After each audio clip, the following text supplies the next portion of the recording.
excited to be here at E3 2010, telling you a lot about Crysis 2 today.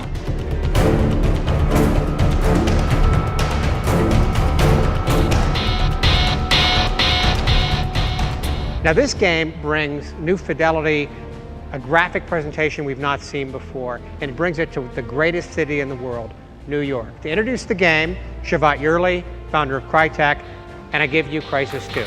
Crysis 2 delivers a new kind of sandbox experience.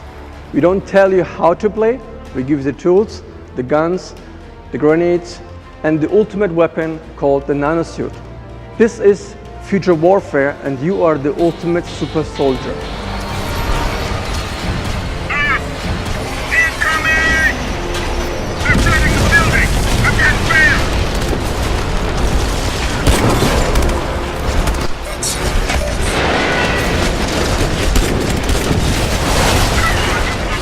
The core DNA of Crysis 2, we're calling Choreographed Sandbox. It is a combination of the freedom of a sandbox with the intensity and choreography of a linear shooter.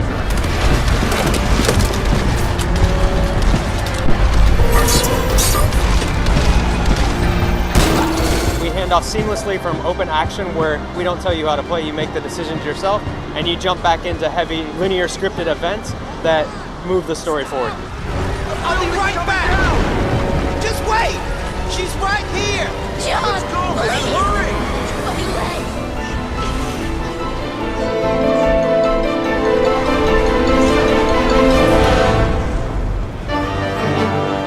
What we're going to be showing is Crysis 2. We're going to show you 2 levels, and so the best way of actually sort of like demonstrating this is by showing you the game.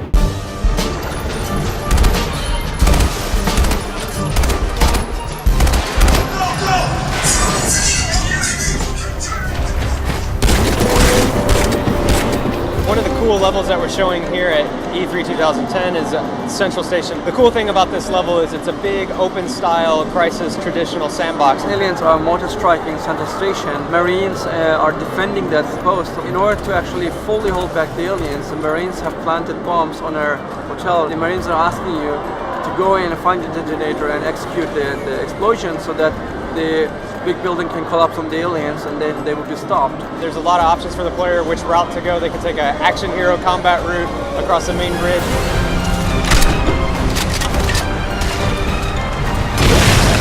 Or they can take some stealthy paths around the bottom and sneak up on aliens.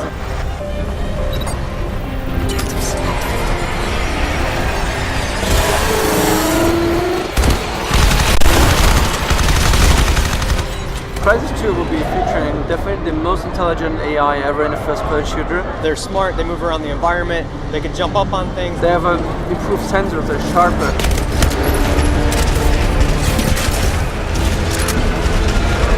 They have different tactics, group tactics, the way they play together in the different roles. You know, wherever you decide to go, we need them to go there too. So they have to be smart, they have to be challenging, they have to be as clever as you are.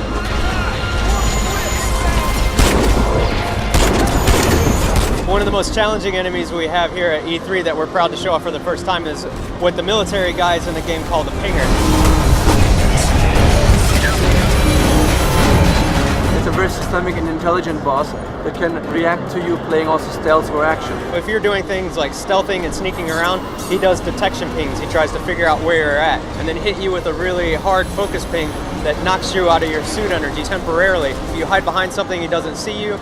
He'll fire a plasma grenade back behind cover to try to flush you out. He's always trying to push you around the space as you're trying to acquire weapons in this really tight sandbox to take him out.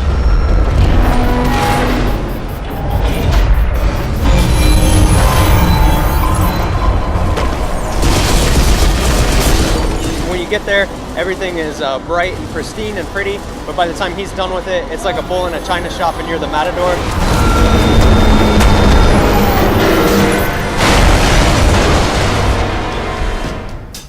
At Crytek, we are always pushing the boundaries of technology. And because of that, we are exploring a new depths, a new dimension. One of the biggest announcements that we're happy to make here at E3 is Crysis 2 is going to be in 3D. We have been researching now for the last 2 years stereoscopic 3D gaming. The technology that we use for stereo 3D has really no performance hit at all when playing the game. which is pretty weird. I mean, you see people making press releases saying like our console is now 3D, but unfortunately that means you have to render everything twice. We have TV manufacturers, oh, games are going to look so great in 3D, but unfortunately they're not going to look as good as like the high-end AAA titles. The way that we ended up doing it gets around a lot of those bottlenecks, and it's like some kind of little bit of trickery. There's different varieties of 3D implementation: anaglyph, active, shutter, and passive 3D. We're supporting all of those in what we're calling a concave 3D experience. We don't want the player to be pushed out, we want rather the player to dive into the TV. For us, the TV now is a window that has depth, only bringing elements to the front that the player would naturally expect to be in front, like the HUD, for example. For a shooter, it's actually really cool if you have bullet tracers, for example, coming out of the screen quickly, so he feels like he's in the battle fighting this experience.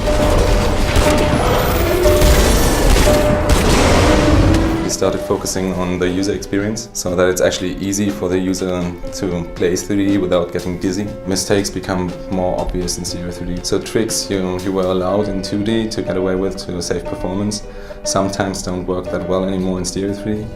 Also, alignment of objects in the game world become really apparent. So if a car is just floating a little bit above the ground, you just see it. Being an interactive experience, we can't control the elements that come out of the screen as well as a movie could. If we started throwing stuff at the player all the time, we would get this kind of violations that make the brain go totally dizzy and nuts. Basically, it's like a new visual language that we are now learning to use properly, just as color or sound was when it was implemented in the movies. We want you to play Crysis 2 not just for 15 minutes in 3D, we want you to play for hours. Everyone here is reacting very positively to 3D in Crysis 2, and we're really excited to show it off today. Thank you guys.